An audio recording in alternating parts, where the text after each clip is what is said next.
Through understanding the entity and it's environment. यानी अगर कोई आपसे पूछे, आई थिंक मैंने क्विज में भी ये सवाल पूछा था, और मैंने आपसे पूछा था कि आप रिस्क कैसे आइडेंटिफाई करते हैं, तो आपका जवाब क्या था कि सर मैं आइडेंटिफाई करूंगा, अंडरस्टैंड करूंगा एंटिटी को और एनवायरनमेंट को। जैसे ही मैं एंटिटी और एनवायरनमेंट को समझ जाऊंगा तो मुझे पता लग जाएगा कि रिस्क कहाँ कहाँ हो सकता है। आई थिंक हमने यहाँ तक किया हुआ था, अराइवल ऑफ कॉम्पिटिटर तक, ऐसा ही है। अच्छा भाई, अब आगे जाने से पहले हल्का फुल्का रिवीजन। मुझे एक बात बताओ, कोई तुम में से ऐसे ही बताया मुझे कि ऑडिट करने से पहले रिस्क असेसमेंट क्यों लाजमी है? ऑडिट करने से पहले रिस्क असेसमेंट क्यों लाजमी है? ताकि हम टारगेटेड काम करें, ताकि हम टारगेटेड काम करें। यानी अगर मैं ये कहूं आपको कि भाई मैं फजूल में जाके फाइलिंग करना शुरू हो जाऊं, सही है जी, और मैं बिला वजह का ऑडिट करके आ जाऊं, तो मुझे क्लाइंट बेवकूफ बनाएगा, मुझे कुछ समझ नहीं आएगा। देखो, अगर मुझे ऑडिट तमीज से करना है ना, तो पहले मैंने ये देखना है कि जिस चीज को मैं ऑडिट करने लगा हूं वहां पे मसला क्या हो सकता है। मैं क्या कह रहा हूं, मसला है या हो सकता है? मैं हो सकता है क्यों कह रहा हूं? क्योंकि सर जरूरी नहीं है, आप एक शकी निगाह से देखेंगे उसको कि हाँ भाई यहाँ पे यह मसला हो सकता है। अब मैंने आपको कुछ वेरी गुड या वो एरियाज होते हैं जहां स्कैम हो सकता है, बिल्कुल सही कह रहे हो, ताकि उस अकाउंट्स पे ज्यादा फोकस करें, बिल्कुल सही कह रहे हो सचिन। यानी सर अब हमने एक चीज कंक्लूड की कि audit is not possible without assessing risk. आप जब भी ऑडिट करने जाते हैं तो पहले आप अपने क्लाइंट की अंडरस्टैंडिंग लेते हैं। वो क्लाइंट की अंडरस्टैंडिंग में आप क्या क्या समझते हैं? सर इदारे को समझते हैं और उसके एनवायरनमेंट को समझते हैं। इदारे को समझ के कुछ चीजें आपको पता लगती हैं, एनवायरनमेंट को समझ के कुछ चीजें पता लगती हैं। मैं यहाँ पे कुछ चीजें लिख रहा हूँ, सही जी। जब आप इदारे को समझते हो ना, तो आप ये देखते हो कि भाई इदारा जो है कौन से ऑपरेशंस में इन्वॉल्व है, उसका बिजनेस क्या है। जैसे हमने कल की क्लास में क्या देखा था, एक्सपोर्ट करता था, फार्मा कंपनी थी, ऐसा ही है। अच्छा, फार्मा कंपनी है, मेरे दिमाग में फौरन आना चाहिए कि भाई ये हाईली रेगुलेटेड एनवायरनमेंट में ऑपरेट करती है, तो वहां पे किस चीज का रिस्क हो सकता है? पेनल्टी की अंडर स्टेटमेंट का, ओवर स्टेटमेंट नहीं, उल्टा सोचना है तुमने, पेनल्टी की अंडर स्टेटमेंट का। बिल्कुल साथ साथ देखो, आपने नेचर ऑफ कंपनी देखना है। हर कंपनी में हर रिस्क नहीं होता, हर कंपनी में उसके हिसाब से रिस्क होता है कि भाई अगर एक कंपनी है तो वहां पे यह मसला हो सकता है। अब लेट से तुम मुझे बताओगे कि अगर एक कंपनी है जो कि एक्सपोर्ट करती है, तो क्या रिस्क है? रिस्क ऑफ यूजिंग, नहीं वो स्टेटमेंट देखो, बिल्कुल टारगेटेड को गलत यूज किया हो, तो क्या मैं कह सकता हूं उसमें रिस्क था, risk of using incorrect exchange rates. अच्छा, इससे क्या होगा? अगर मैं इनकरेक्ट एक्सचेंज रेट यूज कर लूंगा तो इससे क्या होगा? मेरा रेवेन्यू गलत रिकॉर्ड होगा या मेरा रिसीवेबल गलत रिकॉर्ड होगा, ऐसा ही है। तो सर आप खुद सोचो यार, जब किसी इदारे का ऑडिट करने जा रहे हो, आपको पता है वो एक्सपोर्ट में इन्वॉल्व है, तो जाहिर सी बात है वो कितनी सेल्स करता होगा एक्सपोर्ट की, हो सकता है कि रेट गलत पिक हो जाए। तो तुम्हें यही तो टारगेट रखना है दिमाग के अंदर कि मुझे ऑडिट करते हुए इस चीज पर तो ध्यान रखना है कि हो सकता है कि जो रेट यूज हुआ हो वो क्या हो, गलत। तो मैं अगेन रिपीट कर रहा हूं, मैं हो सकता है इसलिए कह रहा हूं क्योंकि वो लाजमी नहीं है। मुझे खाली ऑडिट करते वक्त ध्यान रखना है, मुझे ऑडिट करते वक्त ध्यान रखना है। अब इसकी बेसिक एग्जांपल तुम बिल्कुल तुम्हारे लेवल पे आके, हम IFRS 9 में IRR की बात करते हैं, इफेक्टिव रेट ऑफ रिटर्न की। तुम जब सवाल सॉल्व कर रहे होते हो ना, तुम्हारे दिमाग में होता है IRR कैरिंग अमाउंट पे लगाना है, IRR तुम उसको कैरिंग अमाउंट पे लगाते हो क्योंकि तुम ध्यान रखते हो कि गलती ना हो। तो ऑडिट भी यही सीन है कि ऑडिट करने से पहले तुम्हें ध्यान रखना होता है कि यहाँ पे ये गलती नहीं होनी चाहिए जो कि अपेरेंटली मिस्टेक हो सकती है। तो रिस्क असेसमेंट है क्या? जहां अपेरेंट मिस्टेक हो सकती है वो चेक करो। बात क्लियर है? अब जैसे कल की एग्जांपल में वो जो मैडम वेरीफाई करके आई थी, वो 2 इनवॉइसेस को और देख के आ गई थी, जबकि उन्हें पहले ही पता होना चाहिए था कि यहाँ पे मसला हो सकता है। और वो मसला उन्हें कब पता लगता है? जब वो इदारे को समझती और उसके एनवायरनमेंट को समझती। पहले बताओ यहाँ तक बात क्लियर है? बिल्कुल बेसिक बेसिक अभी मैंने ड्राफ्टिंग नहीं सिखाई, मैं तो कह रहा हूँ आप इदारे को समझेंगे, आपको वहां से पॉसिबल रिस्क समझ आने चाहिए। अभी आगे आगे गैदर होंगे रिस्क और जमा होते रहेंगे एक जगह पे। यहाँ तक क्लियर है? अब रिविजन कराता हूँ हल्के से। रिविजन से पहले एक और चीज, चलो मैं आपको ये कहूं कि एक इदारा इंपोर्ट करता है और बेचता है, इंपोर्ट करता है और बेचता है, मुझे एक बात बताओ क्या रिस्क है? यूजिंग इनकरेक्ट एक्सचेंज रेट्स, ऐसा ही है? अच्छा, पर अब जो रिस्क होगा ना, एक तो मेरी इन्वेंट्री की वैल्यूएशन का रिस्क होगा और दूसरा अकाउंट्स पेबल का। मैं वैल्यूएशन इसलिए कह रहा हूं, मैं ओवर स्टेटमेंट अंडर स्टेटमेंट नहीं कह रहा, मैं क्या कह रहा हूं, वैल्यूएशन। मुझे एक बात बताओ, जब आपने इन्वेंट्री परचेज की होगी, देखो एक बच्चे ने यहाँ पे लिखा है शेरियान ने अंडर स्टेटमेंट, गलत। अंडर स्टेटमेंट नहीं कह सकते क्योंकि you are not sure about it कि ओवर होगी या अंडर होगी। आप बोलेंगे वैल्यूएशन का मसला है। आप क्या बोलेंगे? वैल्यूएशन का मसला है भाई, क्योंकि अगर मेरा काम इंपोर्ट करके बेचना है तो मैंने तो पता नहीं कितनी क्वांटिटी में कितनी बार माल मंगवाया होगा। तो जब जब माल मंगवाया होगा तब तब एक्सचेंज रेट इन्वॉल्व हुआ होगा और तब तब रिस्क होगा कि मैंने उस रेट को गलत यूज किया होगा, उस दिन पे यूज नहीं किया हो। पहले तो बात समझ आ रही है? यानी सर अगर मैं ये कहूं कि अगर कोई कंपनी इंपोर्ट में इन्वॉल्व है तब भी फॉरेन एक्सचेंज इन्वॉल्व है, तो there is always a risk के एक्सचेंज रेट क्या यूज हुआ हो, गलत यूज हुआ हो। तो गलत यूज में ओवर स्टेटमेंट का भी रिस्क होता है, अंडर स्टेटमेंट का भी यूज होता है। तो सर क्या मैं ये कंक्लूड कर सकता हूं कि whenever we talk about export, whenever we talk about imports, दोनों केसेस में रिस्क होता है यूजिंग इनकरेक्ट एक्सचेंज रेट। बात क्लियर है? इसकी प्रॉपर अंग्रेजी में सिखाऊंगा, पर अभी आप सिर्फ इतना याद रखें कि there is a risk of using incorrect exchange rates and there may be a possible risk of improper valuation। ये बाद में लिखवाऊंगा मैं क्या कह रहा हूं, there may be a risk of improper valuation of what, inventory and, तो sir मैं इन्वेंट्री अकाउंट्स पेबल कह रहा हूं, सेल्स क्यों नहीं कह रहा? क्योंकि खरीदा है। वेरी गुड, जब बेचेंगे तो एक्सपोर्ट होगा। तो अब मैं आपको एक मंतक बता रहा हूं, सर अगर कोई इंपोर्ट बैन हो, अच्छा एक बच्चा एक अच्छी चीज पूछी इसने, सर इंपोर्ट करता है इंपोर्ट बैन हो जाए, अब इस केस के अंदर आपके पास फिर एक रिस्क होगा ओवर स्टेटमेंट ऑफ रेवेन्यू का।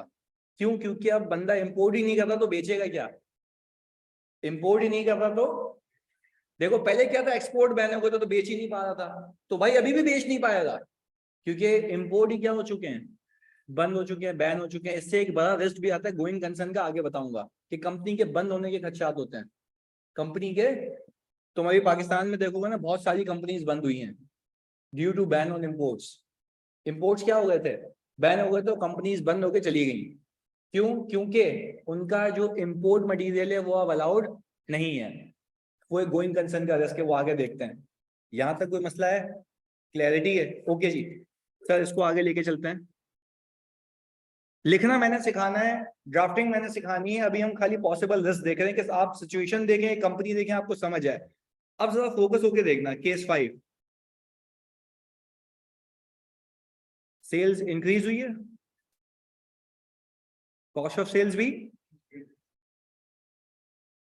जीपी भी इंक्रीज हुआ है। एक बेवकूफ जो बच्चा होता है ना, गोइंग कंसर्न मतलब, बेटा मैंने तभी कहा था, बाद में बताऊंगा, बताता हूँ। गोइंग कंसर्न का मतलब ये कि कंपनी चलने के अब लायक नहीं है। गोइंग कंसर्न यानी नॉन गोइंग मतलब चलेगी नहीं, बंद हो जाएगी। आगे बताऊंगा, जितना मैं कहता हूँ उतने पे फोकस करना है, दैट्स इट। अभी फिलहाल बेसिक बेसिक चल रहा है इधर। अब मुझे एक बात बताओ, एक जो आम बंदा होता है ना, जिसको ऑडिट की ABCD नहीं आती, वो फजूल में बेसिक बेसिक रिस्क याद करके जाता है। मैं आपको एक चीज सिखा रहा हूँ, यहाँ पे तुम्हें अपेरेंटली कोई मसला नहीं दिखता। मैं आपसे रिक्वेस्ट ये करूंगा कि मुझे मार्जिन निकाल के दो, मार्जिन निकाल के दो, मार्जिन।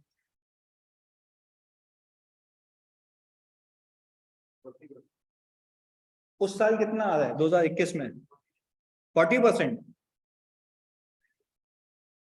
2021 में 40 और 20%, ऐसा ही है? चलें जी, अब जरा बात समझिएगा मेरी। एक नॉर्मल जो इंसान ऑडिट करता है ना, जो बेवकूफाना ऑडिट करता है, उसको ये चीजें नहीं पता होती। आपने चलना है एनालिटिकली, दिमाग चलाना है ऑडिट में, जो मैं आपको एक एक करके सिखाऊंगा सारी चीजें।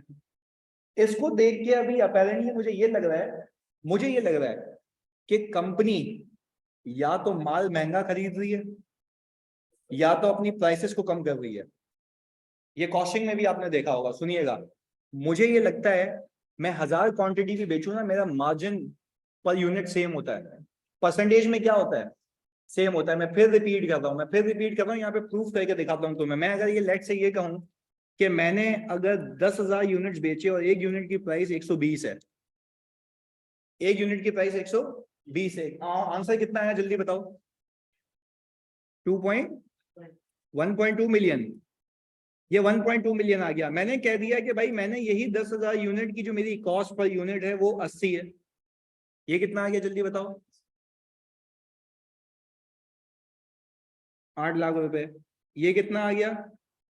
अच्छा 4 लाख को इससे डिवाइड कराओ जल्दी से, जल्दी से कितना? ये मार्जिन है मेरा, ऐसा ही है। ये मुझे बता रहा है मैं कुछ भी बेचूं मेरा मार्जिन 33.33%। अब देखो मैं आगे बता रहा हूं मैंने क्या किया, अपने यूनिट्स को बढ़ा दिया। मैंने कहा मैंने 15,000 यूनिट बेचे, 120 का बेचा। मैंने सर 15,000 यूनिट बेचे, उसकी कॉस्ट कितनी थी? 80 थी। प्लीज जल्दी से बताओ आंसर कितना आता है? 1.8 मिलियन, 1.2 मिलियन। ये आ गया 6 लाख रुपए। इसको इससे डिवाइड कराऊंगा फिर आ गया। भाई मैं कहता हूं मेरी सेल्स इंक्रीज हो ना और मेरी प्राइसेस सेम है, प्राइस पर यूनिट और कॉस्ट पर यूनिट सेम है, तो मेरे मार्जिन कभी भी नहीं हिलते, मेरी कमाई सेम रहती है, मेरी कमाई। अब बच्चे बेवकूफी क्या करते हैं ऑडिट के अंदर और इवन पेपर में या प्रैक्टिकल लाइफ के अंदर, मैं उनसे पूछता हूँ ना ये वेरीफाई कर लिया, बोलता है हाँ सर मैंने इनवॉइसेस देख ली थी। भाई ऑडिट इससे कहीं आगे जा चुका है, ऑडिट इससे कहीं आगे जा चुका है। यहाँ पे तुम्हें रिस्क देखना है। अब रिस्क क्या है जरा बात समझना। यहाँ पे मेरे मार्जिन कम होने से एक रिस्क है जो तुम्हारे सोच से परे, जो तुम सोच भी नहीं सकते थे। वो सोच ये है कि मुझे ऐसा लग रहा है कि कंपनी के ऊपर प्रेशर है कि वो अपनी प्राइसेस कम कर रही है कंपटीशन की वजह से। तो बात होता है क्या है कि मुझे कंपटीशन का ऐसे भी पता लगता है, मार्जिन गिरने लगते हैं। जब मार्जिन गिरने लगते हैं तो एविडेंट क्या होता है, या तो कॉस्ट इंक्रीज हो रही होगी या सेलिंग प्राइस कम हो रही होगी। तो मुझे एक बात बताओ, क्या अपेरेंटली मुझे एक रिस्क, क्योंकि देखो शक है मुझे यकीन नहीं है, पर अपेरेंटली मुझे यहाँ पे शक है कि there might be a possibility that company is reducing its selling price in order to sell its inventory. Company अपनी प्राइसेस को क्या कर रही है, कम कर रही है। तो ऐसा नहीं हो सकता, तुम सोचो रिस्क है, ऐसा नहीं हो सकता कि प्राइसेस इतनी नीचे आ जाए कि कॉस्ट से नीचे आ जाए, हो सकता है ना। तो there might be a risk that inventory might not be carried at lower of cost और एनआरवी। बट मैं आपसे कहना ये चाहता हूं कि ये रिस्क कैसे पता लगेगा, जब आप असेस करोगे, समझोगे। मैंने क्या ये एनवायरनमेंट को समझा, ये कंपनी को समझा, कंपनी के अंदर मार्जिन को समझा, जो रेशियोज में करके आए उसकी प्रैक्टिकल इंप्लीकेशन है, जो रेशियोज में करके आए उसकी प्रैक्टिकल इंप्लीकेशन। यानी आज के बाद आपको सवाल में लिखा हुआ दिखे या कंपनी में दिखे कि जो मार्जिन हैं वो रिड्यूस हो गए, तो there might be a risk कि inventory might not be carried at lower of cost और NRV, as entity might be reducing its selling prices and it might go beyond the cost.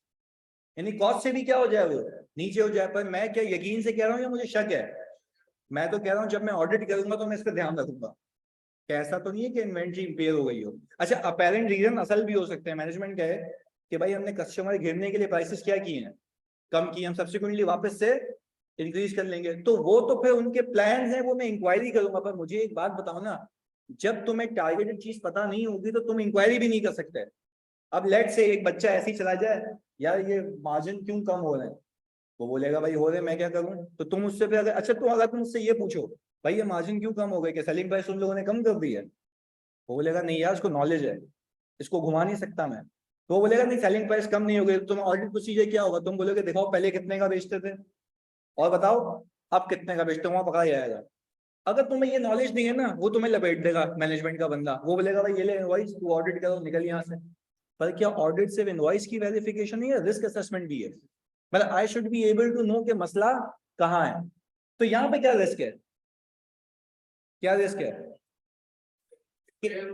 Inventory impair हो गई और impairment of inventory record, क्योंकि apparently margin गिरते हुए दिख रहे हैं, मतलब मुझे नुकसान हो रहा है। तो नुकसान या तो दो वजह से होगा, या तो माल महंगा होता जा रहा है, या तो सेलिंग प्राइस कम होती जा रही है। पहले बताओ, यहाँ तक बात क्लियर है? पक्की बात है। अभी एक बच्चे ने यहाँ पे लिखा है कि lower margin higher market share. देखो मैंने अभी आपको बात बताई ना कि ऐसा हो सकता है ना कि मैंने लोअर प्रॉफिट्स इसलिए रखे हों ताकि मैं मार्केट शेयर ज्यादा कर सकूं। पर क्या ये तुम्हें खुद सोचना है या क्लाइंट बताएगा? पर क्लाइंट कब बताएगा, जब तुम उसको होशियारी से समझाओगे कि मुझे सब पता है, तो मुझे बता। तुम्हारा प्रॉपर रिस्क असेसमेंट होनी चाहिए। अब लेट्स से एक बंदा है, वो किसी ऐसी कंपनी का ऑडिट करने गया जो हाईली रेगुलेटेड है, हाईली, अच्छा उसको पता ही नहीं है कि मेरे को फोकस करना है कंप्लायंस के ऊपर। वो सिंपल ऑडिट करके आ गया, कल को कंपनी के ऊपर इतनी बड़ी पेनल्टी आई कि कंपनी का लाइसेंस रिवोक हो गया। शेयर होल्डर तुम्हारे पास पहुंच गया, भाई तुम क्या अंधे थे, तुमने देखा नहीं? तो तुम बोलोगे मुझे पता ही नहीं था कुछ करना था। तो वो बोलेगा भाई तुम्हारा इंसानी दिमाग लगाओ, एक हाईली रेगुलेटेड कंपनी में सबसे पहले तुम्हें क्या चेक करनी होती है? कंप्लायंस, कि कहीं कोई ऐसी पेनल्टी तो नहीं है जो इन पे लगी हो और इन्होंने रिकॉर्ड ना की हो। देखो सबसे बड़ा नुकसान तो ये है ना कि शेयर होल्डर खुश बैठा हुआ, मेरा प्रॉफिट इतना ज्यादा आ गया, लोगों ने इन्वेस्ट कर दिया, पता लगा गवर्नमेंट ने पेनल्टी लगा दी, सारा प्रॉफिट क्या हो गया? जीरो, नेगेटिव में आ गया। तो फिर अल्टीमेटली ये बल्ली किसकी हो जाती है? किसकी हो जाती है? ऑडिटर की। कब होती है? जब वो प्रॉपर रिस्क असेस ना करे। अच्छा अब यहाँ पे सर ऐसा भी तो हो सकता है कि टैक्स बचाने के लिए, अच्छा देखो एक बच्चे ने मुझसे उस दिन ये सवाल किया था, पहले तो मैं तुम्हारी ये बेवकूफी को दूर कर दूं। एक बच्चा मुझे कल कहता है, भाई कि तू है शायद, मेरे को ने मुझे कहा था, सुनो, एक बच्चे ने मुझे कहा कि सर क्या मैं ऐसा कर सकता हूँ कि मैं टैक्स बचाने के लिए प्रॉफिट को कम कर दूं? मैंने कहा यार अक्ल के नाखून पकड़ो, टैक्स बचाने के लिए टैक्स होता है 30%, तो 70% भी नहीं कमाऊंगा क्या? मतलब ये तो सबसे बड़ी बेवकूफी है कि मैं 70% कमाऊं नहीं, सिर्फ 30% बचाने के लिए। मैंने कहा वाह भाई वाह। भाई टैक्स बचाने के 10 और तरीके होते हैं, ये नहीं कि इनकम ही उड़ा दो। इनकम उड़ा दोगे तो बेटा जो 70% है ना वो भी हाथ से जाएगा। तो शेयर होल्डर बोलेंगे पहले तू ऑडिट तो बाद में कराइयो, पहले तू आ। मैनेजमेंट को बताएंगे कि भाई क्या कर रहे हो तुम, ये पहले तो बात क्लियर है। तो ये जो हमारी छोटी सोच है ना, इसको थोड़ा ब्रॉडन करना है मैंने। टैक्स बचाने का तरीका ये नहीं है कि सेल ही उड़ा दी। टैक्स बचाने के अलग तरीके हैं, वो टैक्स में सिखाऊंगा कि जब टैक्स का ऑडिट होगा। पर अभी सुकून से हौले हौले तामुल से चलना है। क्लियर है? अच्छा भाई ऐसा भी तो हो सकता है, ये बात हो गया सर, इसमें भी तो गोइंग कंसर्न मसला है ना कि अगर कंपटीशन की वजह से लॉसेस शुरू हो जाए। देखो गोइंग कंसर्न का मसला फौरन नहीं आता। गोइंग कंसर्न का मसला ये होता है कि जब आपकी सोर्स ऑफ जो सोर्सिंग है मटेरियल की वही बंद हो जाए, तो गोइंग कंसर्न का मसला आता है, कंपनी के डूबने के चांसेस। पर अभी we are not talking about going concern, we are talking about basic risk. किसकी बात कर रहे हैं? बेसिक रिस्क की। अब इसकी समस्या, उसका हल क्या है? इसका हल ये है कि जब भी आपको किसी सवाल में मार्जिन कम होते हुए दिखें तो क्या इंडिकेशन है कि इन्वेंट्री इंपेयर हो चुकी है, वो लोअर ऑफ कॉस्ट एनआरवी पे रिकॉर्ड। तो क्या मैं यहाँ लिख सकता हूँ, क्या मैं यहाँ लिख सकता हूँ, उसको हटा दूं मैं पहले, क्या मैं लिख सकता हूँ कि there is a risk of over statement of inventory? There is a risk of over statement of inventory. तो सर मैंने कहा कि यहाँ पे what will be the possible impact? देखो, risk of overstatement of inventory as entity might be facing difficulty in selling its and tends to decrease selling prices। देखो आपने अपनी बेसिस बताई। अगर आप फर्म में मुझे या पार्टनर को रिव्यू करवाने जाएंगे तो आपको पार्टनर पूछेगा भाई तुम्हें क्या रिस्क लगता है, तो तुम ये रेशियो निकालोगे और तुम बोलोगे सर मुझे लगता है कि इन्वेंट्री ओवर स्टेट हुई है क्योंकि इनके मार्जिन क्या हो रहे हैं। तो पार्टनर बोलेगा मार्जिन कम होने से इन्वेंट्री का क्या ताल्लुक है? तो तुम बोलोगे कि सर वो सेलिंग प्राइस कम करे जा रहे हैं तो मतलब उसके मार्जिन कम हुए जा रहे हैं। तो ऐसा तो नहीं है कि सेलिंग प्राइस इस पॉइंट पे आ जाए कि मेरी कॉस्ट से भी नीचे आ जाए। अब एक सवाल है कि सर अभी भी तो प्रॉफिट ही है ना, लॉस तो नहीं है। तो मैं कह रहा हूं उसके अंदर कुछ इन्वेंट्री ऐसी हो सकती है जो लॉस पे बिक रही हो। भाई मैं कह रहा हूँ एक इदारा है, सही है, गोडाउन है, गोडाउन में 5 6 10 15 प्रोडक्ट्स हैं। मैं कह रहा हूँ कुछ प्रॉफिट्स में होंगे, कुछ लॉस में होंगे। तो मुझे तो वो पकड़ना है जो किसमें लॉस में है, तो मुझे उसका लॉस बुक करवाना जो कि बुक नहीं हुआ हुआ। पहले बताओ बात समझ आ रही है? तो ये तरीका है रिस्क असेसमेंट का, क्या आप समझते हैं, पहुंचते हैं वहां पे, जड़ पे पहुंचने का मसला क्या चल रहा है? क्लियर है? क्योंकि मुझे एक बात पता है कि कोई खराब इन्वेंट्री ना मेरे अच्छे प्रॉफिट्स को भी खा जाती है। नहीं ये बात समझ? भाई एक गोडाउन है, उसके अंदर कुछ सही इन्वेंट्री है, कुछ खराब है। तो जो सही है उस पर मार्जिन सही होंगे, जो खराब है वो मार्जिन को क्या कर रही होगी। तो मैंने यहाँ से यही तो पकड़ा, कि वो उसको कम कर रही होगी, तो मुझे रिस्क है, मैं फिर टारगेटेड ऑडिट करूंगा। पर मेरा आपसे सवाल ये है, क्या मैंने ऑडिट करना सिखाया या अभी रिस्क सिखा रहा हूँ? मेरा तरीका है, मैं पहले रिस्क सिखाऊंगा, फिर मैं बोलूंगा और जो रिस्क निकालते हैं ना उसको ऑडिट कैसे करते हैं ये सीखते हैं, तो आप स्ट्रीमलाइन चलेंगे।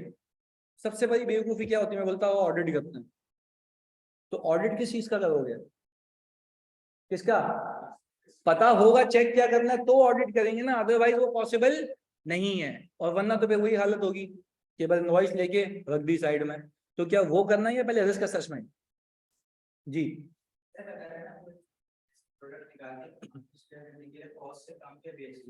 कोई भी कंपनी ऐसा नहीं करती। नहीं नहीं नहीं, देखो गलत गलत गलत, कोई भी कंपनी मार्केट शेयर हासिल करने के लिए लॉस में नहीं बेचेगी। देखो मेरी जान, ऐसी tell me a single company वो उस प्रोडक्ट के कुछ यूनिट फ्री में दे देती है, वो मार्केटिंग प्रोडक्ट्स होते हैं। मैंने ऐसी 10 कंपनीज की आईपीओ करवाए, जिसने अभी चाइना की नई कंपनीज खुली हैं पाकिस्तान में भी, तो अभी देखोगे आएंगी। उसने क्या किया था, हम ऑडिटर्स को फ्री में मोबाइल दे दिए थे, just for the sake of market, थकेगा मोबाइल, मैंने किसी और को चुका दी है। अब बात समझो, सीन क्या है, सेलिंग प्राइस से वो कॉस्ट से कम पे नहीं बेचेगा, वो मार्केटिंग के तौर पर फ्री में देगा, वो एक मार्केटिंग कॉस्ट है, वो सेल्स का पार्ट नहीं है। मैं आपको एक बात बताऊं, अगर किसी ने ये बेवकूफी की ना, सेल्स प्राइस कॉस्ट से नीचे रखी, तो जो इन्वेस्टर बैठा हुआ है ना सीधा गुद्दी पे चमाट मारेगा, बोलेगा तो तुम्हारे बाप के पैसे नीचे बेचे जा रहे थे।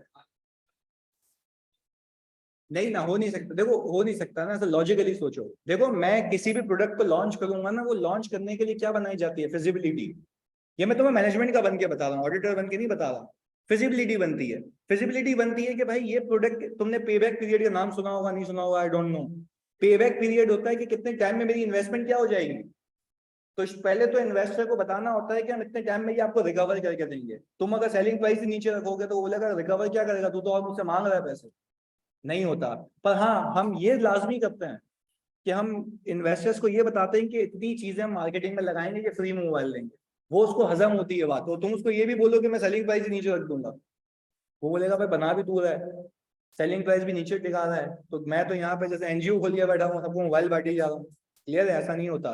सेट है जी। नहीं तो क्या हो गया, ये तो तुम बोल रहे हो कि भाई मैं तुम्हें अरेस्ट करने आया हूँ, ये ले भाग जाए यहाँ से, निकल जा। ऐसा नहीं है। ये कैसी बात हुई कि मैंने रिस्क असेस करके उसको बता दिया मैं ये चेक करने आ रहा हूँ? नहीं बिल्कुल नहीं। देखो मैं तुम्हें, चलो एक बेसिक सी चीज, अच्छा ऑनलाइन वालों पहले बताओ तुम सब यहाँ तक क्लैरिटी है? यानी देखो ये वो वाली चीजें हैं जो बच्चे के बाउंसर जाती है, मैं तुम्हें डिटेल में बता रहा हूँ। ऑनलाइन वालों प्लीज कंफर्म करो, क्लियर है यहाँ तक? रिस्क असेसमेंट क्लियर है जी? ओके। दूसरी चीज देखो, यहाँ पे दूसरा रिस्क है under statement of NRV loss and inventory might not be recorded at lower of cost और एनआरवी। ये बेसिक चीज है जो हमने देखी अभी, जो यूजुअली आंखों से ओझल हो जाती है पेपर के अंदर और प्रैक्टिकल लाइफ में। अच्छा मुझे जल्दी से एक बात क्लियर करो, डेटा टर्नओवर डेज का इंपैक्ट होता है? अच्छा अगर डेटा टर्नओवर डेज इंक्रीज हो रहे हैं क्या मतलब है?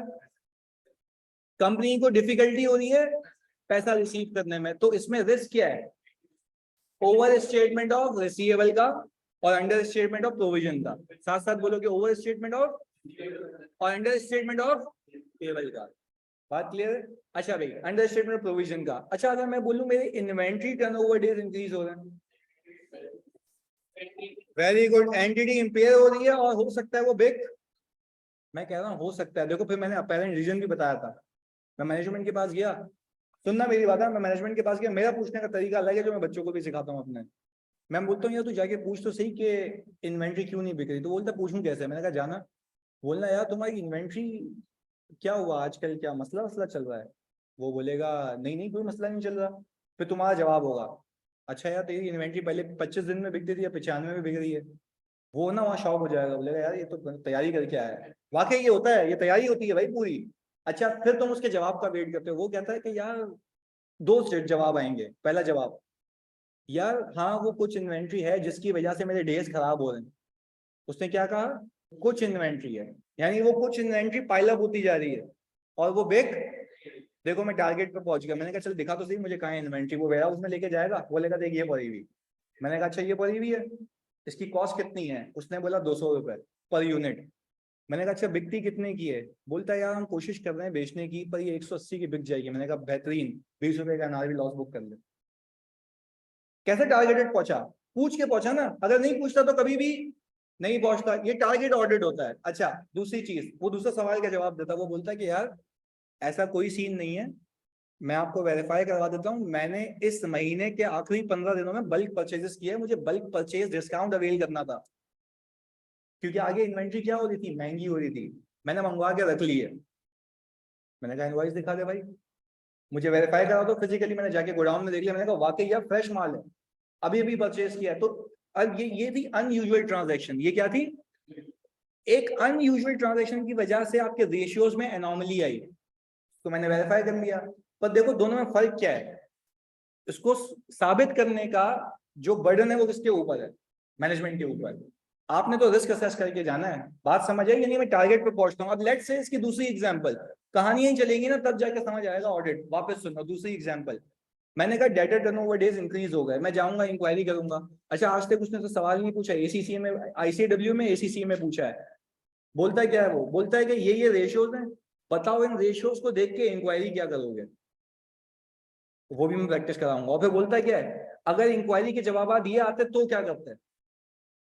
तो this is how we do audit. वो बुक से बाहर निकल चुका है। अब बात समझें, मैंने कहा डेटा टर्नओवर डेज इंक्रीज हो गए, क्या रिस्क है, ओवर स्टेटमेंट ऑफ रिसीवेबल का। जो उर्दू में बोलेंगे ना वो इंग्लिश में पेपर में लिखना है बस। There is a risk of over statement of receivable and under statement of provision. Very good. अच्छा अब बोलेगा what will be your course of action. अब आप क्या करेंगे, मैं बोलूंगा we will ask client that why your debtor days has been increased from this to this। जो उर्दू में बोलेगा वो इंग्लिश में लिख देना कि आपके डेटर डेज यहां से यहां क्यों चले गए। क्लियर है? अच्छा पहला जवाब, वो बोलेगा कि सर असल में मसला ये हुआ था कि कुछ हमारे डेटर्स हैं जिनकी ना फाइनेंशियल डिफिकल्टी चल रही है, जिनकी। अच्छा क्यों चल रही है, मैंने कहा कोविड वोविड आ गया था तो वो पैसे पे करने की उसकी कैपेसिटी नहीं है। तो मैंने कहा ये तो बेहतरीन बात बता दी। मैंने बोला कि मुझे अपने लिस्ट ऑफ डेटर में से उसका बैलेंस बताओ कितना है। उसने बोला ये बैलेंस है। मैंने कहा इसको पूरा राइट ऑफ करो। बोला राइट ऑफ क्यों करूं, मैंने कहा भाई तुम खुद कह रहे हो उसकी पेइंग कैपेसिटी नहीं है। तो मैंने कहा अच्छा, बोल रहा नहीं उसकी तरफ से लेटर आया था वो 20,000 रुपये दे देगा। मैंने कहा 20 को हटा के बाकी सारा प्रोवाइड। और टारगेटेड ऑडिट है, मुझे पता लग गया ना जरा क्या मसला क्या है। अच्छा फिर मेरा दिमाग चलना चाहिए कि ऐसा कोई और तो नहीं है। इसको मैं कहता हूँ फिर एजिंग रिपोर्ट दो, कौन सा रिसीवेबल कितना पुराना है, मैं वहां से पकड़ता हूँ। फिर ये रिस्क तब पता लगता है जब तुम असेस करते हो। अच्छा व्हाट इफ वो कहता कि यार हमने जानबूझ के अपने डेज 35 दिन बढ़ा दिए हैं ताकि लोग हमसे परचेज करें, और फिर वो आपको सबूत दे, बोले देखो ईयर एंड के बाद यानी साल खत्म होने के बाद, साल खत्म होने के 35 दिन बाद सारे पैसे रिकवर हो गए। मैं बोलूंगा सही है, मुझे चेक करना है, मुझे बैंक स्टेटमेंट दिखा दें।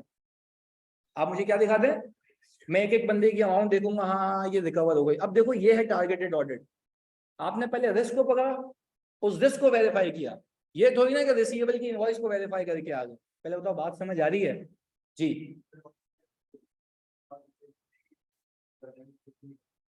बेटा बैंक स्टेटमेंट गलत कैसे दिखा सकता है? नहीं मुझे एक प्रूफ दे दो, बैंक स्टेटमेंट कैसे दिखाएगा गलत? बैंक स्टेटमेंट तुम्हारे कंट्रोल में, बैंक के, बैंक में जो तुम पैसा डालेगा वो भी बंदा डालेगा ना। अब तुम बोलोगे अपना पैसा डाल दे तो वो तो बेवकूफी है। अरे मेरी जान, मतलब उस बैंक स्टेटमेंट के ऊपर नाम आ रहा होता है, अकाउंट नंबर आ रहा होता है, ऐसे कैसे हो सकता है? इतनी ज्यादा पे ही जाते हैं, पर मैं कह रहा हूँ वो कर ही नहीं सकता, उसकी जरूरत ही नहीं है। मैं ना बैंक को कंफर्मेशन भेजता हूँ, मैं बैंक को बोलता हूँ इस चस्सी के जितने भी अकाउंट है ना सब मेरे को बताओ। और ऑडिटर की पावर में लिखा हुआ ही है, ऑडिटर की पावर से लॉ में लिखा हुआ है कि बैंक को अगर मैं लेटर लिखूंगा तो वो मुझे क्या करेगा, जवाब देगा। वो मुझे सब बता देता है खुल के कि भाई इसके यही अकाउंट से इसने लोन लिया हुआ है, वो भी बता देता है। क्लियर है? तो ऐसा नहीं होता। अच्छा अब मुहिब कह रहे हैं, सुनिएगा भाई, मुहिब का सवाल आया बड़ा बेहतरीन। सर क्या पेपर में इतनी ज्यादा डिटेल देनी होती है, इतनी ज्यादा डिटेल पता होगी तो लिख पाओगे? अभी मैंने ना टॉपिक शुरू करके सिर्फ रिस्क की दुनिया घुमा रहा हूँ कि तुम्हारा ब्रेन स्ट्रॉन्ग हो कि भाई रिस्क क्या क्या होते हैं, और मैं तुम्हें से वजह बता रहा हूँ कि why do we assess risk. मैं देखो मैं पहली क्लास में आता ये होगा तो ये होगा, ये होगा तो ये होगा, उसका कोई फायदा नहीं है। अल्टीमेट कंक्लूजन पे पहुंचना है कि रिस्क है तो मैं ऑडिट कर पाता हूँ। सही है जी? अच्छा अब्दुल मतीन कह रहे हैं सर डेटर वाला बताइएगा। भाई मैंने कहा बच्चा कि भाई डेटर डेज इंक्रीज हो गए, इसका मतलब ये कि एंटिटी को डिफिकल्टी हो रही है पैसे रिकवर करने में। डेज इंक्रीज होने का मतलब क्या है, पहले 25 दिन में आता था, 45 दिन में पैसा आ रहा है। 55 दिन में आ रहा है, 70 दिन में आ रहा है।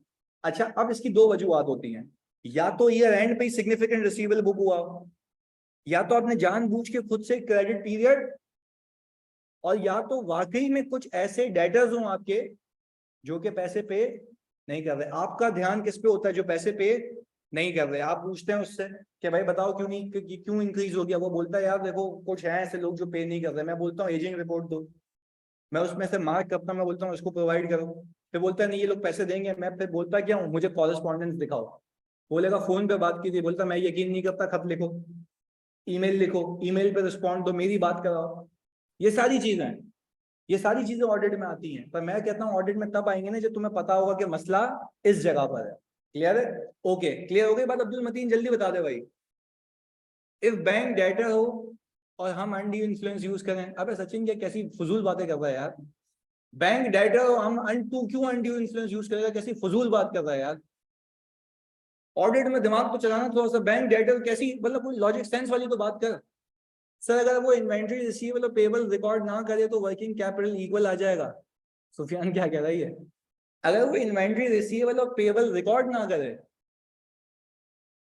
ये रिस्क क्या है? मेरे को ये बात नहीं समझ आ रही। वो कह रहा है एक बंदा इन्वेंट्री रिकॉर्ड ना करे, एक बंदा पेबल और रिसीवेबल ही रिकॉर्ड ना करे। तुम्हारी बात ही नहीं समझा सुफियान। देखो भाई, रिस्क उतने रखो जितने होते हैं, जबरदस्ती का थोड़ी ना रिस्क निकालना है। भाई एक इदारा है, भाई देखो अच्छा मुझे एक बात बताओ, सिंपल रखो। एक इदारे के अंदर ये चीज है तो मसला है, ये चीज नहीं है तो मसला नहीं है, तो बाकी चीजों पे फोकस करोगे।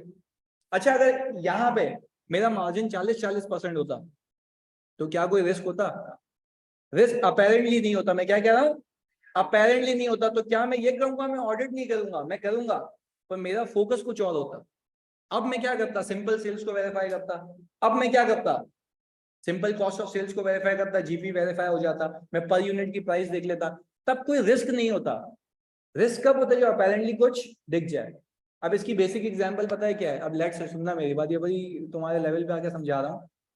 मतलब मैं तो शादीशुदा हूँ ना, मेरे को तो बखूबी पता है। भाई मुझे एक बात बताओ, अगर मैं मोबाइल चला रहा हूँ सही जी, घर में बैठ गई भी, तो बेगम को अपेरेंटली लगेगा ये किससे बात कर रहा है, हालांकि बच्चों को रिप्लाई कर रहा हूँ। एक एक शकी निगाह है ना। क्यों उसको लगा? क्योंकि मैंने हरकत की। यहाँ पे हरकत हुई भी होगी तो शक होगा ना।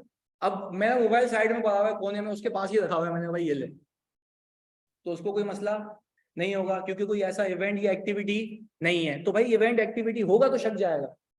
तो यहाँ पे इवेंट एक्टिविटी दिखे तो रिस्क है, अदरवाइज रिस्क नहीं है। बात क्लियर है? अब लेट्स से एक कंपनी है, लोकली मैन्युफैक्चर करती है, लोकली बेचती है, लोकली मैन्युफैक्चर करती है, लोकली बेचती है, एक्सपोर्ट बैन हो गए, इसका इससे क्या ताल्लुक है? कुछ भी ताल्लुक नहीं है। क्यों नहीं है? एक कंपनी लोकली मैन्युफैक्चर करती है, लोकली बेचती है, इंपोर्ट बैन हो गए, क्यों नहीं है? क्यों नहीं है? इस कंपनी का एनवायरनमेंट इसको इफेक्ट नहीं करता। क्यों? क्योंकि उससे रिलेटेड नहीं है। बात समझ आ रही है? तो आपने इस पैरामीटर पे देखा कंपनी को क्या इफेक्ट कर रहा है। यहां तक क्लैरिटी है भाई? आगे अच्छा जी, risk factor, financing from bank, financing from bank. अच्छा जी, फाइनेंसिंग फ्रॉम बैंक में क्या रिस्क है जरा सुकून से समझते हैं, फोकस हो गया। पहले इधर आप समझेंगे, फिर मैं आपको आज हम पहला सवाल भी करेंगे अपना, और मैं ड्राफ्टिंग टेक्निक भी सिखाऊंगा। फोकस हो गया इधर देखो। मैं आपको ये कह रहा हूं कि जब मैं बैंक से फाइनेंसिंग लेता हूं ना, तो मैं फिर अल्लाह की कसम कुछ गिरवी भी रखवाता हूं। बगैर कोलेटरल के मुझे लोन नहीं मिलता। पर बैंक की कुछ शर्तें होती हैं, बहुत फोकस होकर समझना, तो मैं वो जार्गन सिखा रहा हूँ आज ऑडिट के बाकी बकाया। बैंक की कुछ शर्तें होती हैं, उन शर्त में से जो उसको अंग्रेजी में कहते हैं वो कहते हैं डेट कोवेनेंट्स, उधार देने की शराइत। हम क्या कहते हैं उसको? Debt covenants. क्या कहते हैं? Debt covenants. अच्छा बैंक आपको लोन देता है ना, तो बैंक बोलता है कि भाई मैं, मेरी ये शर्तें हैं, आपने ये पूरी करनी है। मैंने कहा अच्छा भाई कर लेंगे पूरी, आप बताएं शर्त कौन सी है। वो कहता है कि आपका जो डेट टू इक्विटी रेशियो है, आपका डेट टू इक्विटी रेशियो है, वो 40 into U होना चाहिए। यानी 40% से ज्यादा आपका डेट होना। अच्छा, बेसिकली बैंक कर क्या होता है, वो अपने आप को प्रोटेक्ट कर रहा होता है कि अगर इस कंपनी ने और डेट ले लिया तो इसकी पेइंग कैपेसिटी खराब हो जाएगी। देखो ये वो चीजें हैं जो बिजनेस माइंडेड होती हैं। मुझे एक बात बताओ, बैंक ने ये कंडीशन क्यों लगाई? इन केस डिफॉल्ट करे तो वो अपने पैसे तो निकाले। तो ये होती है डेट देने की शराइत, डेट कोवेनेंट्स, पाबंदियां कंपनी के ऊपर। कंपनी को कुछ भी करके ना हर साल इस रेशो को मेंटेन करना है, इस रेशो को मेंटेन करना है। अगर ये रेशो ब्रीच हुआ ना, आपको बताऊं बैंक कुछ भी नहीं करेगा, बोलेगा जो भी तुम्हारी प्रॉपर्टी मॉर्गेज है ना सब बेच देगा उसी दिन। क्यों? क्योंकि उसके पास राइट होता है कि अगर आपने ये ब्रीच किया तो आपका लोन इमीडिएटली पेएबल हो जाएगा, और अगर आप लोन पे नहीं कर पाए तो आपकी जो प्रॉपर्टी जब्त हुई है वो बिक जाएगी। बात समझ आ रही है? अच्छा, वापस से फिर मैंने कहा इसमें और कुछ भी यहाँ पे रेशियोज होते हैं। आपने ये नाम सुना होगा, इंटरेस्ट कवर। Very good. वो कह रहा है इंटरेस्ट कवर होना चाहिए 4 टाइम्स। इंटरेस्ट कवर का फॉर्मूला क्या था जानिए? Profit before interest and tax ऊपर और इंटरेस्ट नीचे। ये फॉर्मूला ये बताता था आपको कि आप अपने इस प्रॉफिट में से कितनी मर्तबा इंटरेस्ट पे कर सकते हैं। बैंक बोलता है 4 टाइम्स रखना है। क्यों कहता है? कल को प्रॉफिट 3 गुना भी कम हो जाए तब भी 1 गुना इंटरेस्ट पे करने के लायक हो। नहीं आई बात समझ? कल को अगर ये कंपनी 3 गुना प्रॉफिट को क्या कर ले तो 1 गुना इंटरेस्ट तो पे हो पाए। बैंक अपनी बल्ली देख रहा है, बोल रहा बाकी कंपनी बाहर में जाए। क्लियर है? अब जरा बात समझो। अब तुम्हें लिंक करता हूँ ऑडिट का क्या मसला है इसमें। जब भी तुम देखो ना, मैं कह रही हूँ लाजमी होगा ऐसा, जब भी तुम देखो किसी कंपनी के अंदर बच्चों के फाइनेंसिंग हुई भी है, there will always be an risk of breach of debt covenants. There will always be a risk of breach of debt covenants. मैं क्यों कह रहा हूँ ये? क्यों? Very good. हो सकता है कि उसने इन रेशियोज को बचाने के लिए कोई फ्रॉड किया हो, इन रेशियोज को बचाने के लिए कुछ फ्रॉड किया हो। अब देखो मैं सबसे पहले एक बात बताऊं तुम्हें। वेरी गुड, ये मोहित ने बिल्कुल सही कहा सर। डेट कोवेनेंट्स के लिए बंदा रेवेन्यू भी ओवरस्टेट कर सकता है। सबसे आसान क्या? Account receivable debit, sales credit.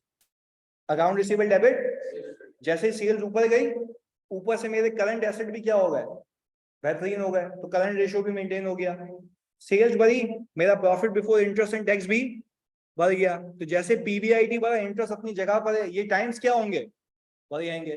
तो आपने बीइंग एन ऑडिटर ये अपने भेजे में फिक्स रखना है कि जब भी किसी कंपनी में देखो फाइनेंसिंग है तो आप जब लोन का ऑडिट करेंगे ना, लोन का।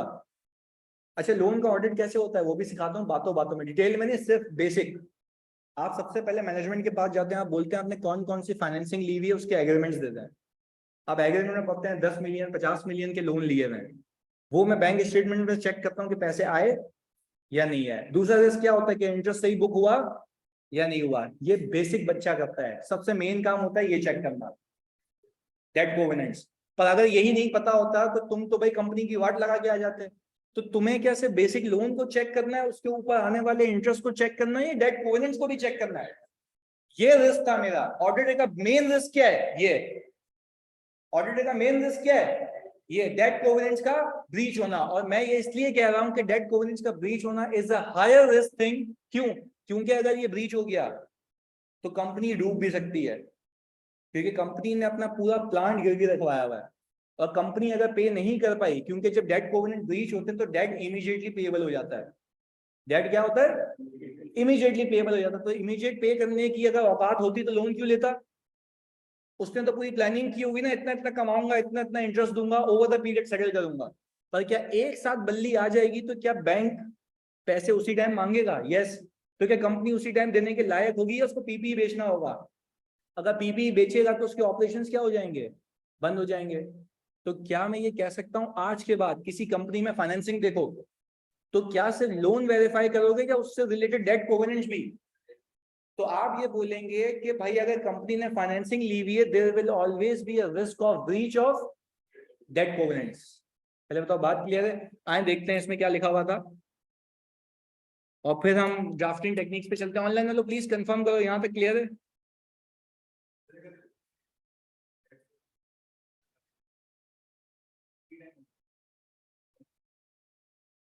फोर टाइम टू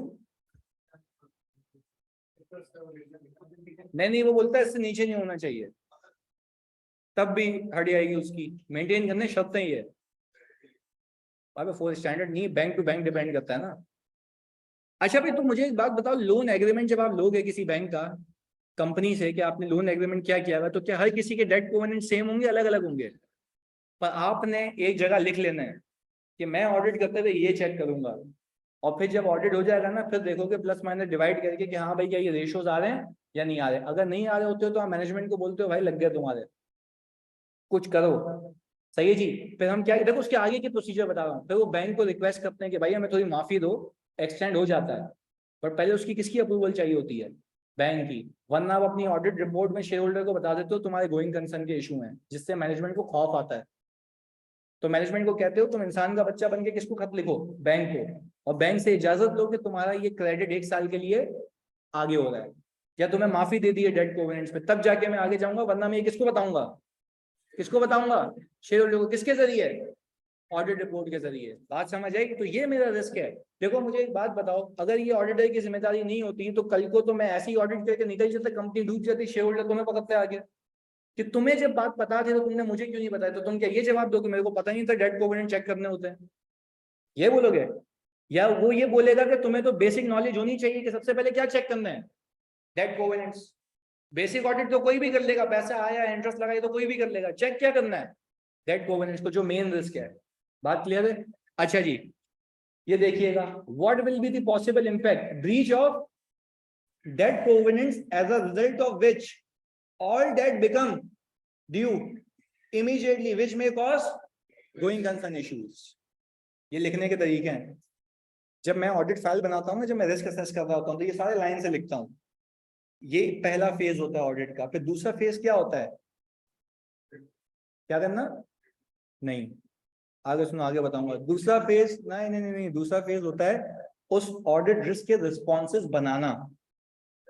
फिर मैं लिखता हूं उसके आगे मैं इसके अगेंस्ट में ये काम करूंगा, ये काम करूंगा, ये काम करूंगा, फिर मैं टीम को देता हूं जाओ ये काम करो, तब ऑडिट शुरू होता है। If not documented not done. अगर आपने लिखा हुआ नहीं है ना कि आपने इस रिस्क पे क्या काम किया, तब भी आपको हटा दिया जाएगा कि भाई आपने जो रिस्क आइडेंटिफाई की उस पर काम होना है तो क्या होना है वो भी लिखो। बात समझ आ रही है? वरना लोगों को कैसे बताओ कि तुमने इस पे क्या काम किया? तो पहला स्टेप क्या है? Client acceptance. दूसरा क्या है? Engagement letter. तीसरा क्या है? Risk assessment. चौथा क्या है? Responses. Responses to those risk. मैंने रिस्पॉन्सेस लिख लिया, अब मैं क्या करूंगा? ऑडिट।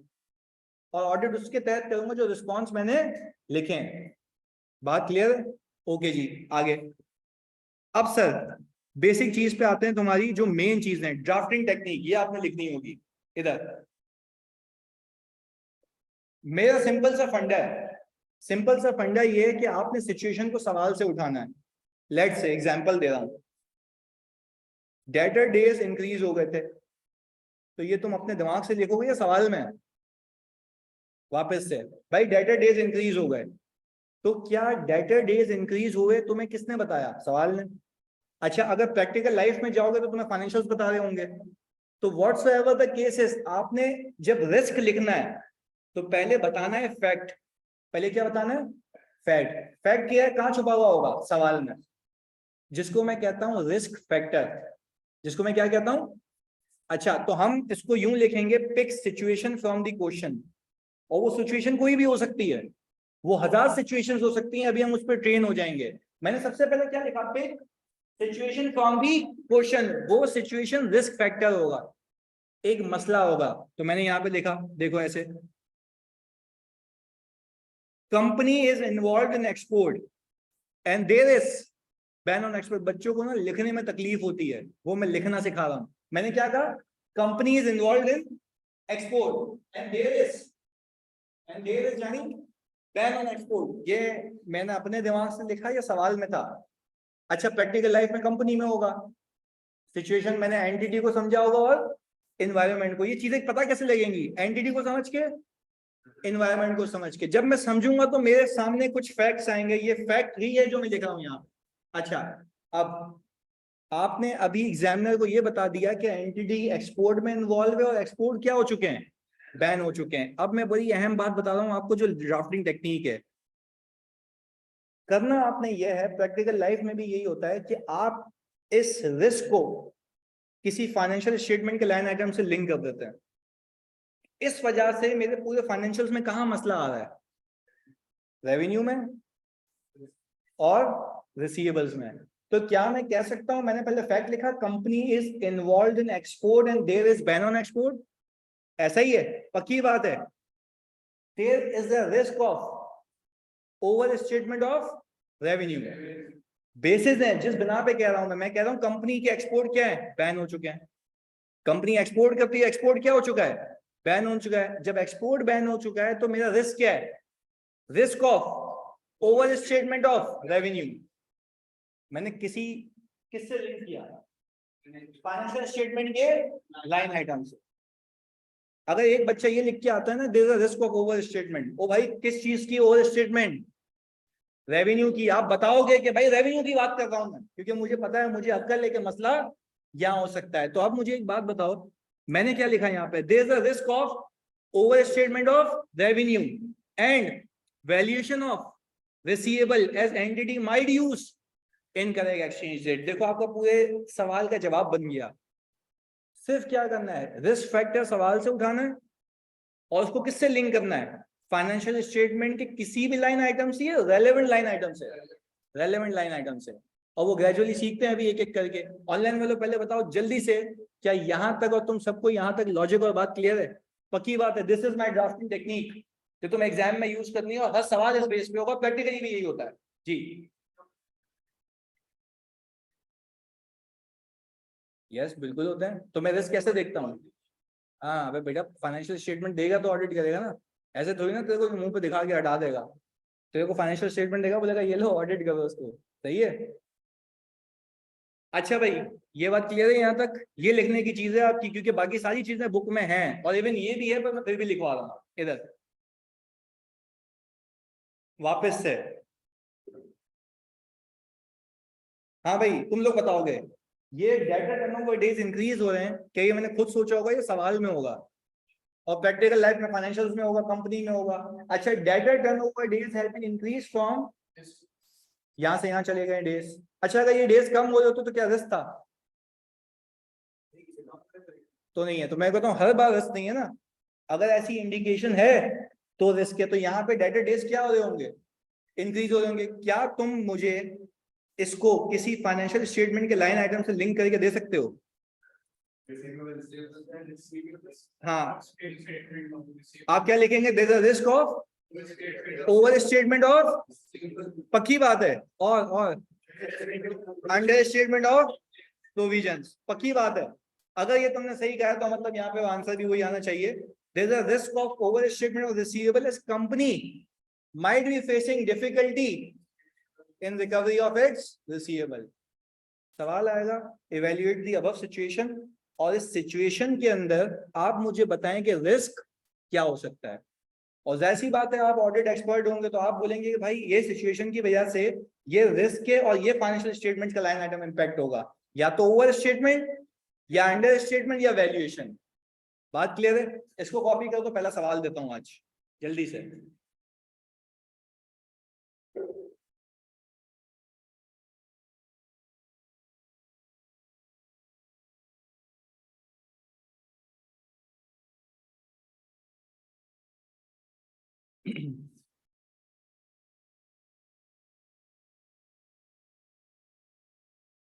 और आज के बाद हर क्लास के अंदर आपका पास होना आपके अपने हाथ में होगा। रीजन बीइंग, आप अगर अपना जवाब नहीं सुनाएंगे तो मैं असेस उसको नहीं कर पाऊंगा। तो मेरी स्ट्रेटेजी ये होती है कि मैंने पहले फेसबुक वाली बात बताई थी कि मैं वहां पोस्ट करूंगा, आप मुझे डिस्कस करें, आप बोलें सर ये क्यों नहीं लिख सकते, ये ऐसे क्यों नहीं लिखा हमने, ये बोलेंगे तो सीखेंगे, अदरवाइज ये पेपर पास करना मुश्किल है। सही है जी। सर ऑडिट में भी मैं बस, यही है ड्राफ्टिंग, नहीं नहीं बहन, ये ऑडिट में पहली है ड्राफ्टिंग। रिस्क कीजिए, ये मैंने बनाई आपको लिंक करके, जो मैं प्रैक्टिकली करता हूँ, क्लास में भी करवाता हूँ। आगे टॉपिक अलग होंगे तो उसका लिखने का तरीका अलग होगा, वो मैं बताऊंगा आपको।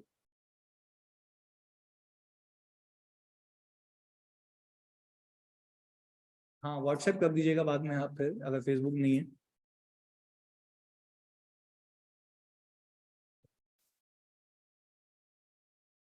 अच्छा हम ना कह रही है सर ऑडिट में बस ड्राफ्टिंग होती है, audit is a sum of two things, knowledge and writing.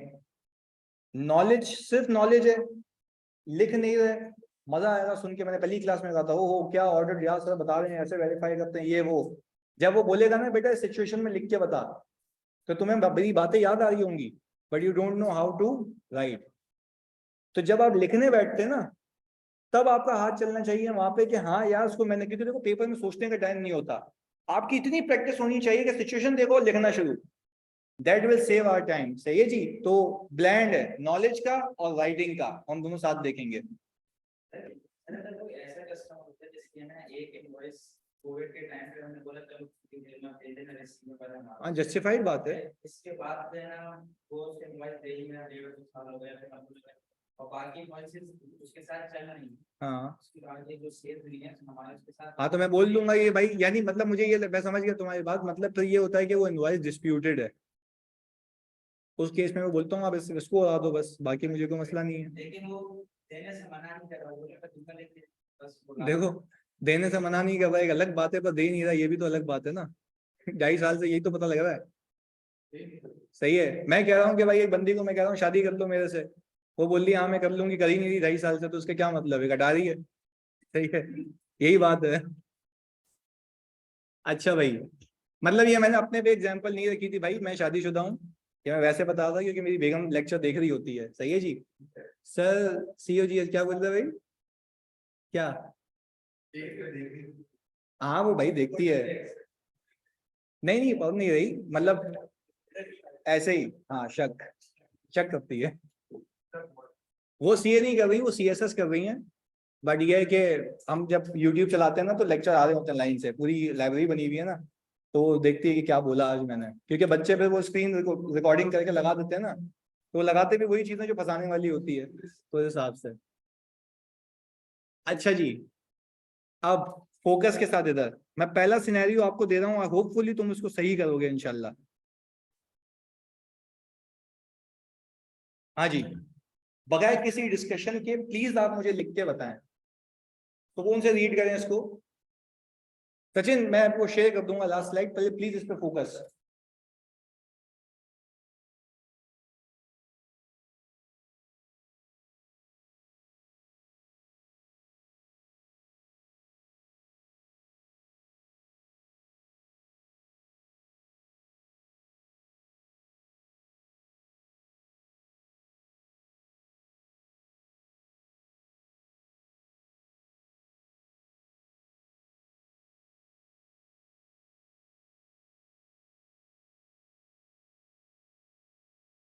हाँ जी, देखो जब ये आता है ना पता तो लग रहा है कि क्या चल रहा है, तो मैंने आपको एक हिंट दी है, आप सिचुएशन को उठाएं और बताएं सिर्फ उस सिचुएशन की वजह से क्या रिस्क हो सकता है, और लिंक करें उसको एफएस के लाइन आइटम से। फिर रिपीट कर रहा हूँ, सिचुएशन को उठाया, लिंक करना है किससे?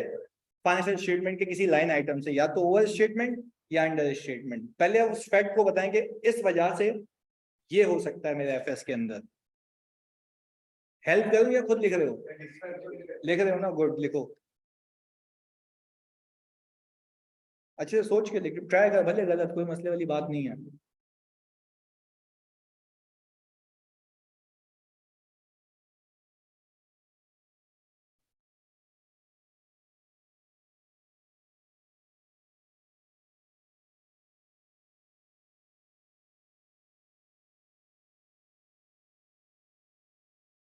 चलो इतना बता दूं, इसमें दो रिस्क है, दो रिस्क हैं, दो। डेटर्स, वेरी गुड, दो रिस्क हैं, बिल्कुल सही कह रहे हो। एक इंपोर्टेड गुड्स का यानी यूजिंग इनकरेक्ट एक्सचेंज रेट का वैल्यूएशन का रिस्क है, और दूसरा रिस्क क्या है? डेटर्स का। तो बस दोनों आपने पिक कर लिया, तो आप लिखें। देखो ये है एप्लीकेशन बेस।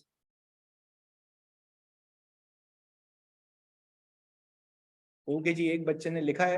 आप सचिन अभी तो फिलहाल यही बता दो, हम अगली क्लास से उसको फेसबुक वाला कार्यक्रम शुरू करेंगे जिसमें फुल प्रोग्राम चलेगा।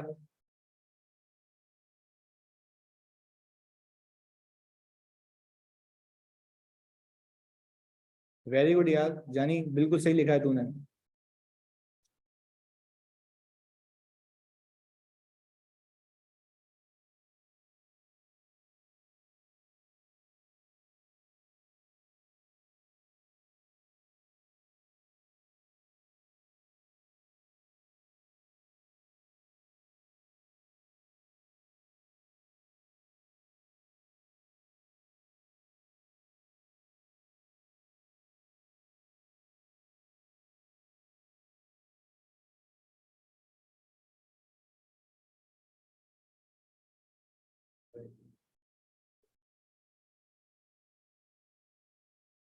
देन सुनाओ जानी, दो बच्चे यहाँ बता चुके, पहले तुम सुनाओ फिर रीड करता हूँ जल्दी।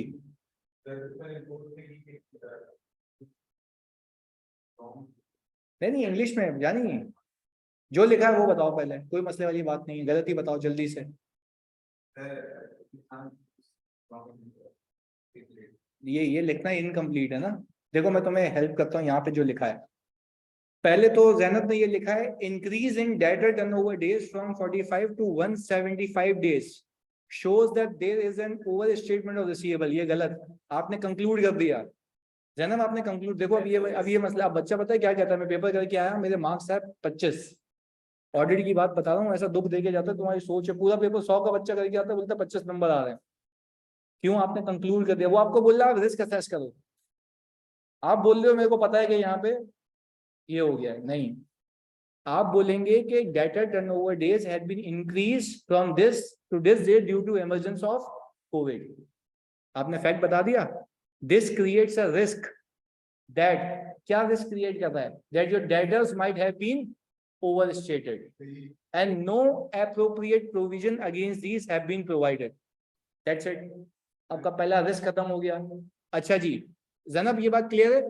अच्छा जी, अब हसान ने एक चीज लिखी है, अब दूसरा रिस्क है। हसान लिख रहे हैं कैसे, company sell imported goods on credit terms of 45 days from the date of sale.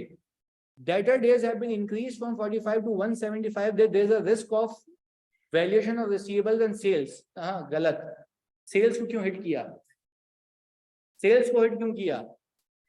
अभी तो आप ये कहेंगे कि भाई आप देखो रिसीवेबल को अलग बताओ और valuation due to exchange rate को अलग बताओ, दो रिस्क हैं इसके अंदर जी।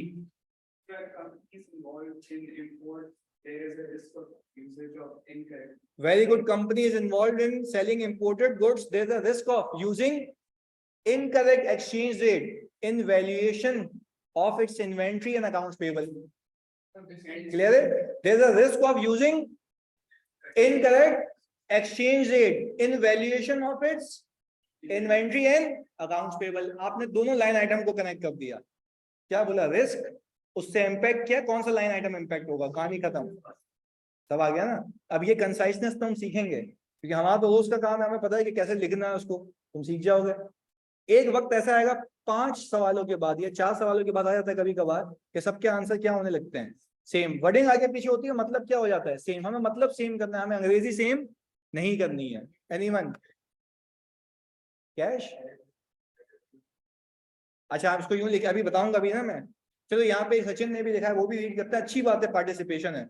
ये लिख रहे हैं Sachin, company is involve in selling of imported goods but due to emergence of COVID, due to this the receivable has been outstanding with more than 175 days. चलो जी आपने थोड़ी ज्यादा लिखा है बट सही लिखा है। As a result there may be a risk, very good, there may be a risk, बिल्कुल सही अल्फाज है। There may be a risk of overstatement of receivable and debtor turnover have been overstated। गलत, ये तूने आखिर में भंड मार दिया इतनी तारीफ सुन के। जब तुम पहले टर्नओवर डेज का बता चुके हो तो वापस वो चवल क्यों मार रहे हो? आपने फैक्ट बता दिया ना, फैक्ट के बाद आपने क्या करना है कि भाई मेरे पास ओवर स्टेटमेंट ऑफ रिसीवेबल का रिस्क है और रिस्क ये है कि एप्रोप्रिएट प्रोविजन बुक ना हो। जी आप सुनाओ, एक मिनट।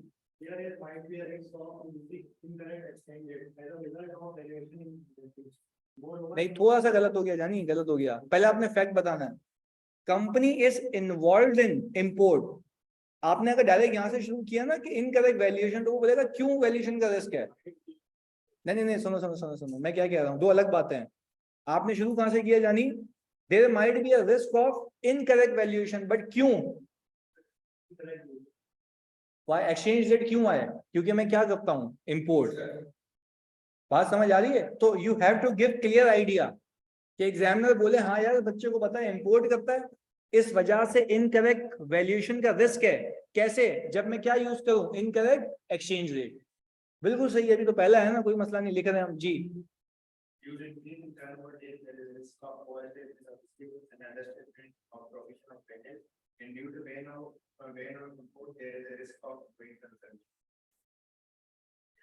चलो गोइंग कंसर्न हो सकता है, पर अभी हम इसको साइड में कर रहे हैं। बट बैन ऑन इंपोर्ट्स के अलावा से इंपोर्ट्स की वजह से इनकरेक्ट एक्सचेंज रेट यूज करने का मसला है, जिसकी वजह से वैल्यूएशन का मसला है किसकी? इन्वेंट्री की और पेबल्स की। हाँ जानी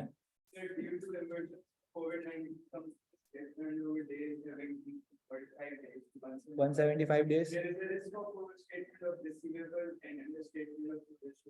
very good. Over statement of receivable का मसला है और अंडर स्टेटमेंट ऑफ प्रोविजन का मसला है। आपने टारगेटेड बता दिया। हाँ जानी हाँ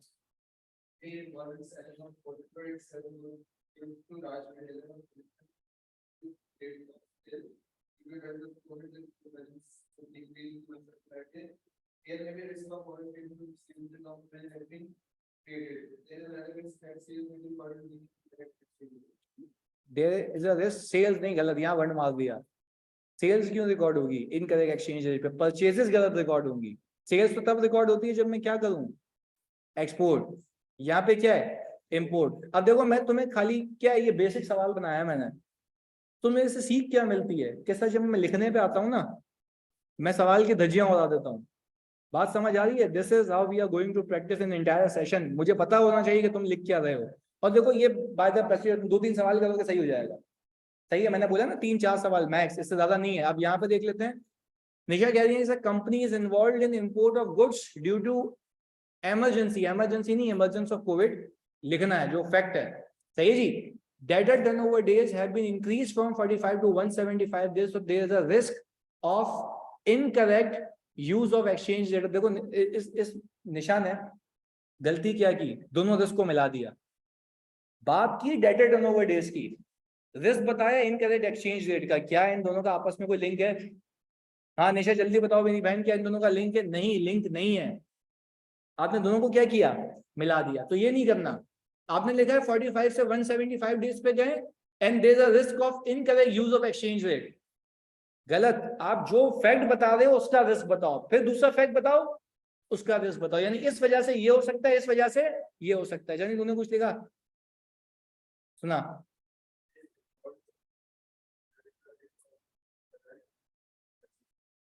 सही है। There is also a risk of incorrect valuation of inventory and accounts payable. ऐसा ही है Shoaib? Company is involved in selling of import goods. It sells goods from large retailer on credit and there is a risk of incorrect.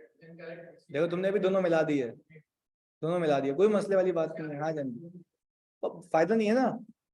देखो exam, देखो मुझे एक बात बताइए, examiner को 100-200 कॉपीज चेक करनी है, वो पहले ही बोलेगा यार क्या ही है, तो तुम्हारी बात है ना वो आगे कनेक्ट नहीं हो पा रही।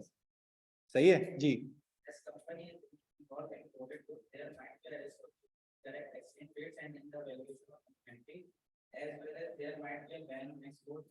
There might be a ban. ये यहाँ फंस गया तू।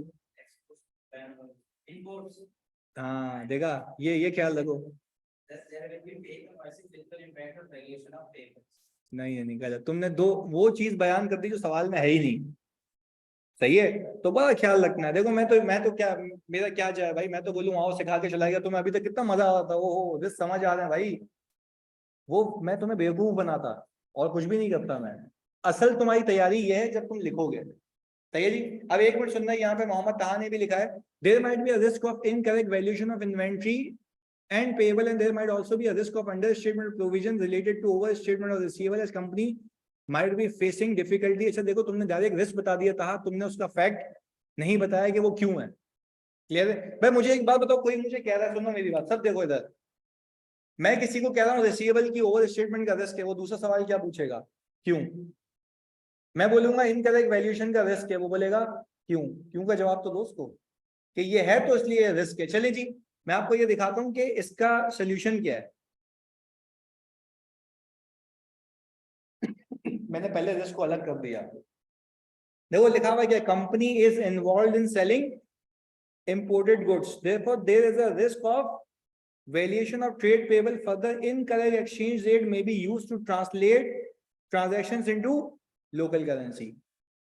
मैंने तो खैर एक ओवरऑल प्रॉपर आंसर लिखा है, बट अगर तुम खाली ये भी बता दो ना कि कंपनी इंपोर्ट कर रही है और रिस्क है यूजिंग इनकरेक्ट एक्सचेंज रेट, जिसकी वजह से मेरी वैल्यूएशन का मसला होगा, इन्वेंट्री की और पेबल की कहानी खत्म, मतलब यही है। तो मैं तुम्हें आसान वाला सिखा रहा हूं, आगे देखो सर। अब मैं increase in receivable days. Receivable days have been increased significantly from 45 to 175 days. There might be a risk that these might not be recoverable. या तो वो पूरे recoverable नहीं होंगे, या तो आगे क्या लिखा हुआ है, appropriate provision उनके अगेंस्ट में बुक नहीं हुआ होगा। पहले बताओ, बात क्लियर है, पक्की बात है? अच्छा जी सर, रिसीवेबल के साथ साथ सेल्स को भी तो मेंशन करना है ना। अच्छा देखो हसान क्या कह रहे हैं, रिसीवेबल के साथ साथ सेल्स को भी मेंशन करना है। सबसे बड़ी गलती यही है, इस सवाल में सेल्स की हिंट या इंडिकेशन थी, या सेल्स का कोई रिस्क था? नहीं था, मैंने उसकी बात भी नहीं करनी। रेलेवेंट, मैं बोल क्या हूँ रेलेवेंट। भाई कोई मुझे पूछे रिसीवेबल इंक्रीज हो गया है, तो भाई रिसीवेबल इंक्रीज होने का मतलब है पैसे रिकवर नहीं हो रहे, तो क्या वो सेल नहीं थी? सेल थी। अगर कोई और रिस्क होता जिससे सेल्स हिट हो रही होती तो मैं सेल्स की बात करता, यहाँ पे मुझे रेलेवेंट बात करनी है। तो ये हम ग्रेजुअली सीखेंगे। पर क्या आपको ये बात समझ आ रही है कि हमें पहले क्या आइडेंटिफाई करना है, रिस्क, और इसका 10 से 15 नंबर का सवाल आता है हमेशा, और इस पे कुछ याद नहीं करना आपने, दिमाग चलाना है, और वो हम चलाएंगे जब 10 15 20 सवाल करेंगे इसके लिख के। सही है जी। अच्छा, आपने फॉरेक्स चेंज का क्यों बताऊं क्या, बाहर से ही कर रहा हूं ना इंपोर्ट। सचिन कैसी बात कर रहा है? हाँ भाई, यार तो तेरे सवाल भी मेरी जान तो पूछ, मना नहीं है, पर रेलेवेंट तो पूछ। इंपोर्ट लिखा हुआ है अगेन यहाँ पे बयान भी किया हुआ है, company involve in selling imported goods, वो तो आइडेंटिफाई करना था ना। अब वो भाई मेरी जान वो कह रहा है कि ये कंपनी की इंफॉर्मेशन पे तुम्हें क्या रिस्क नजर आते हैं। तो अगर कंपनी इंपोर्ट कर रही है तो बेसिक इंसानी दिमाग क्या कहता है, क्या मसला होगा, इनकरेक्ट एक्सचेंज रेट का यूज करने का। अच्छा, कंपनी के डेटर डेज इंक्रीज होने तो क्या रिस्क होगा कि ओवर स्टेटमेंट रिसीवेबल के पैसे रिकवर नहीं हो रहे। सही है जी, सॉरी भी कह रहा है भंगी पे। चलो अच्छा भाई, यहाँ तक बात क्लियर है ये वाली, पक्की बात है। एक और सवाल देता हूँ, होपफुली तुमको सही कर लोगे, हमारे पास टाइम नहीं है। चलो जी, बट ये एक प्रॉमिस करो, मैं तुम्हें सवाल दूंगा होमवर्क पर, तुम लिख के भेजोगे, पक्की बात है। चलो जी, मिलते हैं कल, ऑफ है ऑडिट का, परसों ऑडिट है, पर ये कि परसों फिर हम और सवाल करेंगे। सेट है जी, कुछ में दे रहा हूँ, कल FAI 2 है। चलो जी, ओके, अल्लाह हाफिज।